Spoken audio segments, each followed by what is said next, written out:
Marineland vit ses dernières heures sur la Côte d'Azur. Le parc annonce fermer définitivement à compter du 5 janvier. Dernier visiteur donc en cette période de fête de fin d'année. La direction a organisé depuis plus d'1 an la vente de ces 2 orques restantes à l'étranger, faute de pouvoir continuer à produire ces spectacles en raison d'une loi qui va entrer en vigueur en 2026. Nous avons rencontré le directeur de Marineland cet après-midi.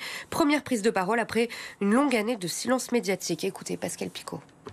Aujourd'hui, l'équilibre économique de Marineland n'est plus garanti. Depuis la loi de 2021 qui a été amorcée dès 2017, les fréquentations du parc n'ont cessé de baisser et l'équilibre économique de Marineland n'est plus garanti.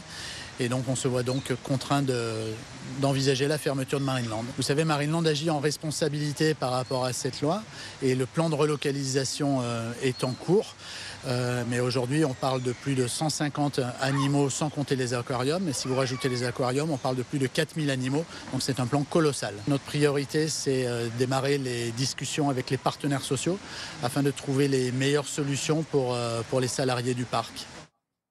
Interview au micro de Alix Caro avec Victor Labbé. Reste à savoir ce que vont devenir les 2 orques restantes. Il se trouve que la Cour d'appel d'Aix-en-Provence doit rendre sa décision demain et dire si oui ou non Marineland a le droit de transférer les cétacés avant la fin de l'expertise sur leur santé. Alix Caro, l'annonce de la fermeture du parc, c'est donc une satisfaction en demi-teinte finalement pour One Voice ?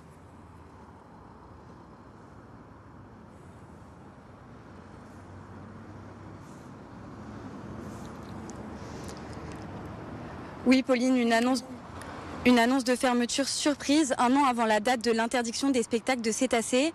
Un parc marin en grosse difficulté financière. En effet, la fréquentation est en baisse depuis plusieurs années. Il y a 10 ans, le parc accueillait 1,2 million de visiteurs. Aujourd'hui, ils ne sont plus que 425 000 par an. Depuis des mois, le parc fait l'objet de polémiques autour du sort des 2 orques. Le gouvernement a refusé leur transfert au Japon.